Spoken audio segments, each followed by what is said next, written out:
Bonjour et bienvenue à tous sur Sensation. Aujourd'hui, je suis avec Delphine van der Merch, directrice de l'association Les Petites Louches. Bonjour. Bonjour. Donc, on va commencer par parler rapidement de vous. Vous êtes donc la directrice de l'association Les Petites Louches. Comment est-ce que vous en êtes arrivée là? Quel est votre parcours? Alors, tout a commencé en avril 2020. Je quittais mon emploi au CERF France où j'étais conseillère de gestion pour les agriculteurs et j'avais envie de mener un projet de territoire qui avait du sens.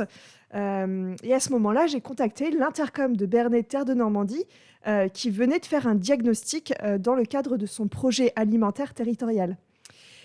Ils m'ont dit qu'il y avait besoin d'un outil de transformation pour fruits et légumes et pour faire du lien entre les producteurs, les consommateurs et les restaurateurs. J'ai regroupé du monde autour de moi et on a monté avec un collectif l'association Les Petites Louches.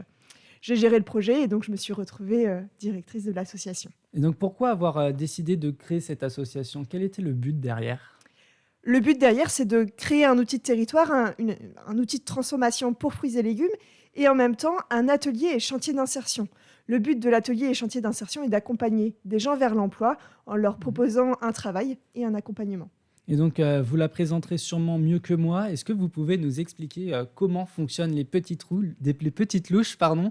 Quel est votre rôle? Quelles sont vos actions sur le territoire? Les Petites Louches, du coup, c'est une légumerie, conserverie et un atelier et chantier d'insertion.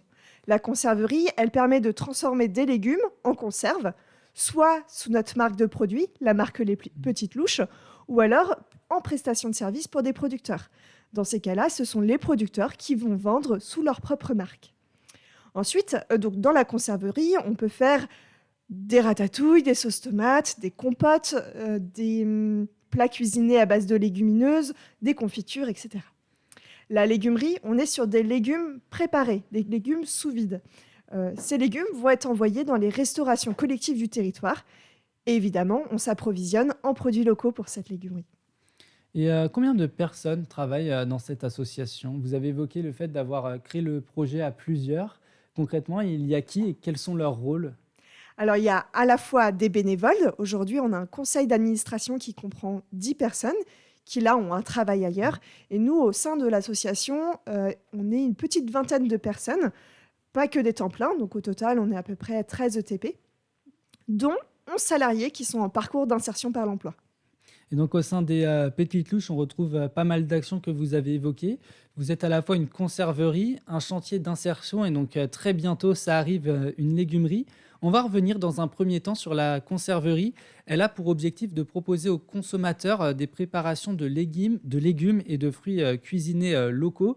Ça veut dire que vous êtes en relation avec les producteurs du territoire?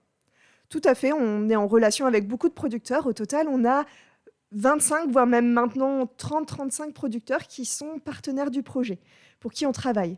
Donc pour notre gamme, on va acheter les légumes et les transformer. Ce sont que des producteurs bio qui sont globalement à moins de 40 km de chez nous. Et donc, vous l'avez évoqué, vos produits, on peut également les retrouver chez les commerçants de Bernay. Comment est-ce que vous sélectionnez les magasins dans lesquels vous placez vos produits? Alors c'est déjà les magasins qui veulent bien vendre nos produits, mais surtout des magasins soit bio, soit épicerie fine, soit magasin vrac. On s'adresse moins à la grande surface, donc les consommateurs pourront retrouver plutôt dans des petits magasins ou magasins bio nos produits. On vient de vendre nos premières conserves au comptoir de la bio.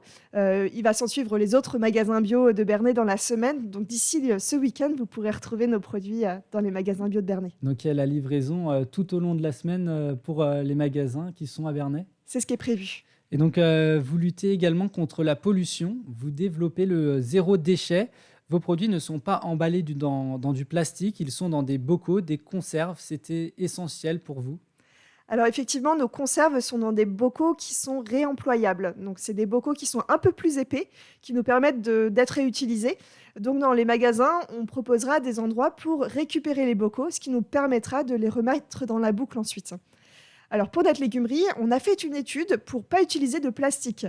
Pour autant, on s'est rendu compte dans cette étude que le plastique était moins polluant que les bacs réemployables du point de vue environnemental. Et donc, on a plutôt fait le choix de rester sur le plastique pour l'instant, en essayant de trouver d'autres solutions. Et on est en train de développer des études à ce niveau-là. Donc, justement, vous l'aviez évoqué, vous utilisez majoritairement des conserves et des bocaux. Est-ce qu'au niveau du coût, pour une petite association, c'est un réel sacrifice que de mettre que d'employer des objets réutilisables? Pour nous, c'est 3 fois plus cher un bocal en verre réemployable. Pour autant, si les consommateurs jouent le jeu, et c'est ce qu'on pense, hein, et c'est ce sur lequel on parie, eh bien, normalement, on va se retrouver plutôt dans une meilleure posture que le départ. Donc, à la fin, vous serez gagnant. On sera gagnant à la fin, normalement. Et donc, quel est le public visé par vos actions? Vous cherchez à toucher les producteurs, les restaurateurs ou les particuliers spécialement? Tout dépend de nos produits. Pour la légumerie, on s'adressera plutôt aux restaurateurs, mais pour la conserverie, on s'adresse vraiment aux consommateurs qui achèteront nos produits dans les magasins. Éventuellement, des restaurateurs qui proposent des plats à réchauffer, il en existe certains, à Bernay notamment. On pourra créer des produits spécifiquement pour eux, mais là, ce sera peut-être plus de la prestation de service. Ça n'a pas été trop dur de monter tout ça, de mettre en relation à la fois les producteurs, vous qui êtes du coup l'intermédiaire, et les restaurateurs? Aujourd'hui, ça se passe plutôt bien. On n'a pas encore mis en place la légumerie, donc on attend de voir comment tout ça va se mettre réellement en place, mais pour l'instant, on n'a pas eu de blocage particulier. Justement, c'est en décembre qu'elle verra le jour, cette légumerie. Elle a pour objectif de fournir les restaurateurs en légumes bio ou HVE. Est-ce que vous pouvez nous dire ce que ça signifie HVE? HVE, signifie haute valeur environnementale. Donc, c'est une certification qui est donnée aux agriculteurs qui en font la démarche et qui sont dans une démarche de réduire leurs produits phytosanitaires, qui augmentent la biodiversité sur leur ferme. Et donc, ils doivent répondre à un certain nombre de critères et de chartes en lien avec cette réglementation. Et donc vous avez à cœur justement que tous ces critères soient respectés. C'est votre objectif premier. Pour nous, c'est important que les producteurs soient dans une démarche de qualité sur leurs produits et ces 2 certifications permettent au moins de leur permettre d'aller vers cette démarche. C'est aussi, des produits qui rentrent dans le cadre de la loi Egalim, et ça permet aux restaurations collectives qui ont cette exigence, hein, vis-à-vis de l'État, de pouvoir dire: «Bah, je consomme local et je suis récompensé aussi parce que je rentre dans les critères de cette loi Egalim». Et justement, c'est important pour vous de valoriser le circuit court. Est-ce que vous trouvez qu'on ne le fait pas assez en France? Aujourd'hui, le diagnostic du projet alimentaire territorial dit clairement qu'il y a encore beaucoup de liens à faire et si on veut développer la résilience alimentaire des territoires, c'est-à-dire en cas de crise, de se retrouver dans des situations où on est toujours autant approvisionné et cetera, on pense que les circuits courts peuvent jouer un rôle là-dedans.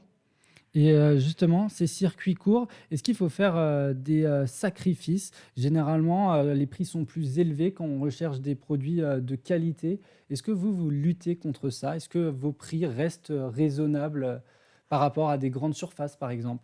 Alors, on fait tout pour que nos produits soient les plus accessibles possibles. Pour autant, c'est clair que nos produits sont un peu plus chers que la moyenne, mais c'est aussi soutenir le projet, c'est aussi aller dans le sens aussi d'une agriculture plus respectueuse de l'environnement, plus rémunérateur pour des producteurs qui sont sur de petites surfaces.